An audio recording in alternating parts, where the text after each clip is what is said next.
Miss होतीये ना आपल्या परिसरातील ताजे अपडेट? तर मग आजच C24 तास या आपल्या YouTube चॅनलला लाईक करा, शेअर करा, सबस्क्राइब करा आणि बेल आयकॉनवरती क्लिक करायला तर अजिबात विसरू नका। पावसाळ्यामध्ये विजेचा लपंडाव, मग चिंता कशाला करताय? आता अंधाराला करा बाय बाय। विजेच्या वाढत्या समस्यावरती आता एकच इलाज, घरी बसवा इन्व्हर्टर आणि बॅटरी कमी दरात। आता इन्व्हर्टर आणि बॅटरी घेणं झालं सोपं। बजाज फायनान्स देतोय 0 डाऊन पेमेंट आणि 0 व्याज दरावर बॅटरी इन्व्हर्टर। सर्व प्रकारच्या इलेक्ट्रॉनिक वस्तू मिळवण्याचं एकमेव ठिकाण साईराम इलेक्ट्रॉनिक्स अँड बॅटरीज। खरेदी विक्री संघ, व्यापारी संकुल, Nagar Manmad road, Rahuri. Sairam hospital test tube baby centre. नमस्ते, मी डॉक्टर सोनाली माने, साईराम हॉस्पिटल राहुरी, मंदत्व तज्ज्ञ व एम्ब्रॉलॉजिस्ट तज्ज्ञ। आपल्या इथे IVF बद्दल अत्याधुनिक उपचार पद्धती उपलब्ध आहे। तर त्यामध्ये IVF, ICSI, embryo donation, egg freezing, sperm freezing तसेच सरोगसी माताबद्दल सल्ला पण आपल्या इथे दिला जातो। आपल्या इथे हमखास गुण येण्यासाठी प्रयत्न केले जातात। साईराम हॉस्पिटल लॅप्रोस्कोपिक सेंटर आणि test baby centre, court area, Bhagyashree हॉटेलच्या पाठीमागे, राहुरी।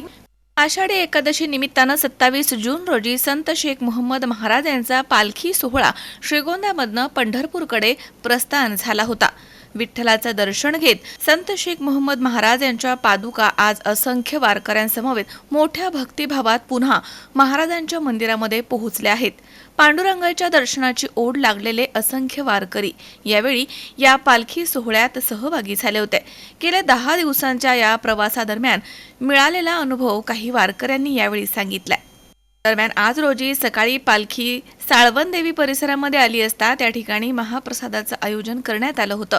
नंतर पालखी सोहळा हा बस स्टँड मार्गे येऊन संपूर्ण शहराला नगर प्रदक्षिणा घालण्यात आली आणि संत शेख मोहम्मद महाराज मंदिर परिसरामध्ये ही पालखी पोहोचली। यावेळी बाल वारकऱ्यांनी भजन म्हणत टाळ मृदुंगाच्या गजरात पालखी सोहळ्याचा आनंद घेतला, तर महिला वारकऱ्यांनी फुगडी खेळत संत शेख मोहम्मद महाराज की जय असा जयघोष केला। यावेळी पालखी सोहळा समितीनं पालखी सोहळ्याच्या दरम्यान मदत केलेल्या सर्वांचाच सन्मान केला। यावर्षी पालखी सोहळा हा अद्भुत आहे, कसलीच अडचण प्रवासाच्या दरम्यान आली नाही असे काही वारकऱ्यांनी यावेळी सांगितलंय।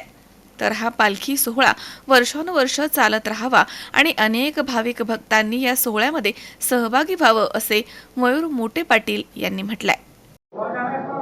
शहरासह तालुक्याचे ग्रामदैवत श्री संत शेख मोहम्मद महाराज यांचा पालखी सोहळा पंढरपूरकडे प्रस्थान झाला होता। अतिशय भक्तिभावात विठू नामाच्या गजरात हा पालखी सोहळा या ठिकाणून प्रस्थान झाला होता। आज या पालखी सोहळ्याचं पुन्हा आगमन श्रीगोंदा शहरामध्ये झालेलं आहे। जशी प्रस्थान केला होता त्याच आनंदात, त्याच उत्सवात संत शेख मोहम्मद महाराजचा पालखी सोहळा हा संत शेख मोहम्मद महाराजांच्या मंदिरात पुन्हा आगमन होताना सर्व भाविकांच्या चेहऱ्यावर एक वेगळाच आनंद दिसत होता। तसं जर पाहिलं तर संत शेख मोहम्मद महाराज हे दैवत म्हणजे सर्व धर्म समभाव या उक्तीप्रमाणे चालणारे दैवत आहे। त्याचाच अनुकरण करत हा पालखी सोहळा देखील थाटामाटात पंढरपूरकडे जात असतो। अनेक जवळपास 2,500 ते 3,000 वारकरी भाविक भक्त या पालखी सोहळ्यात सहभागी होत असतात। पूर्ण 10 दिवसाचा मुक्काम असतो। अतिशय आनंदात आणि विठ्ठल नामाच्या गजरात या ठिकाणी वारकरी या पालखी सोहळ्यामध्ये सहभागी होऊन हा पालखी सोहळ्याचा उत्सव अतिशय आनंदात साजरा करतात। आज या पालखी सोहळ्याचं पुन्हा आगमन श्रीगोंदा येथील संत शेख मोहम्मद महाराज मंदिरात झालेलं आहे। संत शेख मोहम्मद महाराजच्या पादुका ह्या विठ्ठलाचं दर्शन घेऊन आज पुन्हा या ठिकाणी त्यांचं आगमन होऊन मंदिरात स्थिरावलेले आहेत। सुहास कुलकर्णी, C24 तास, श्रीगोंदा, अहिल्यानगर। सद्गुरू श्री संत शेख मोहम्मद महाराज आषाढी पालखी पायी सोहळा श्री क्षेत्र श्रीगोंदा ते श्री क्षेत्र पंढरपूर। पालखी सोहळ्याचं 27 जून रोजी श्रीगोंद्यावरून पंढरपूरकडे प्रस्थान झालं।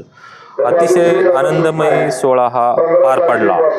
श्रीगोंदेकडे सर्व ग्रामस्थ असतील, सर्व व्यापारी वर्ग असन, राजकीय वर्ग असन, सर्वांनी खूप मोलाचं असं सहकार्य केलं। त्यामुळे हा पालखी सोहळा अतिशय आनंदात पार पडला आणि पंढरपूरकडे जात असताना कोणत्याही प्रकारे कोणालाही कसलीही अडचण आली नाही, किमान पावसाची सुद्धा अडचण आली नाही। त्यामुळे अतिशय हा आनंदात वारी सोहळा पार पडला। त्याचप्रमाणे यामध्ये अन्नदानाचे खूप मोठ्या प्रमाणात योगदान झालं, पाण्यासाठी योगदान झालं, वाहनांसाठी योगदान झालं। ज्यांनी ह्या सर्व गोष्टींसाठी योगदान दिलं त्या सर्वांचे सद्गुरू श्री संत शेख मोहम्मद महाराज पालखी सोहळ्याच्या वतीने सर्वांचे आभार असे मानतो मी. आरोग्याचं असन श्रीगोंदा नगरपालिकेने खूप सहकार्य केलं. त्याचप्रमाणे श्रीगोंदा मेडिकल असोसिएशन असन, डॉक्टर असतील, या सर्वांनीही रोज संध्याकाळी जिथे मुक्काम असेल तिथे यायचे, ते वेळोवेळी भेट द्यायचे, सर्वांची विचारपूस करायचे. त्यामुळे सर्वांचे मी आभार मानतो. पालखी सोहळ्याला 3रं वर्ष झालं आहे. पुढच्या वर्षी 4थं वर्ष राहील. वारंवार हा पालखी सोहळा वाढत चाललेला आहे. त्यामुळे पुढच्याही वर्षी सर्वांचे असंच सहकार्य राहील मोलाचे, अशी अपेक्षा व्यक्त करतो. मी थांबतो. रामकृष्ण हरी. सद्गुरू श्री संत शेख मोहम्मद महाराजांचा पालखी सोहळा चालू वर्षी श्रीगोंदा ते पंढरपूर 27 जूनला पालखी सोहळ्याचं प्रस्थान झालं आणि 5 तारखेला दशमीला वाखरीला पालखी सोहळा पोहोचला. खरं तर दिवसेंदिवस पालखी सोहळ्यामध्ये वारकऱ्यांची गर्दी वाढते आणि याचं कारण असं आहे की या श्रीगोंदा ग्रामस्थांनी अतिशय चांगल्या नियोजन केलेलं आहे आणि त्यामुळे वारकऱ्यांची कुठल्या प्रकारची गैरसोय होत नाही. आणि पालखी मार्गावर सुद्धा चालू वर्षी सर्व ठिकाणी ग्रामपंचायती असतील, पोलीस स्टेशन असेल, सर्वांना पत्रव्यवहार करून मदत सहकार्य करण्याची मागणी ग्रामस्थांनी केली होती आणि वारीच्या वाटेवर सर्वांनी खूप चांगलं सहकार्य केलं. आम्हाला बोदगे कुटुंबियाला चालू वर्षी पालखी सोहळ्याच्या बैलाच्या जोडीचा मान मिळाला. खरं तर मी श्रीगोंदा ग्रामस्थांचे या निमित्ताने आभार मानतो की या निमित्ताने महाराजांची आम्हाला सेवा करण्याची संधी मिळाली. जगद्गुरू तुकाराम महाराज, श्री संत ज्ञानेश्वर माऊली यांच्याच पालखी सोहळ्याच्या धर्तीवर सर्व प्रथा परंपरा पाळून हा मोहम्मद महाराजांचाही सोहळा 3 वर्षापासून पंढरपूरला जातोय. सुरुवातीला चौघडा गाडी, त्यानंतर अश्व, त्यानंतर झेंडे वारकरी, त्यानंतर पुरुष वारकरी, नंतर तुळशी घेणाऱ्या महिला, त्यानंतर विनेकरी, त्यानंतर पालखी रथ आणि वारकरी, असं जे दिवू आळंदीचं स्वरूप आहे त्याच पद्धतीने हा सोहळा जातोय. आणि आता 3 वर्ष झाली, अजून 4-5 अशी अनेक वर्ष वारी करण्याचं भाग्य लाभावं एवढीच त्या निमित्ताने पांडुरंगाच्या चरणी प्रार्थना करतो आणि थांबतो. खूप तसे अनुभव आलेले इथं मला. चांगल्या पद्धतीने सोहळा चालला. कुठं काय अडचण नाही आली, कुठं काय नाही झालं. 3 वर्ष झालं मी विनेकरी. कुठं विना खाली टी व्ही येत नाही, कुठंच असा म्हणजे हे झालं नाही. पायाला तशी फोड काही नाही आलेली कोणाच्या वेळी.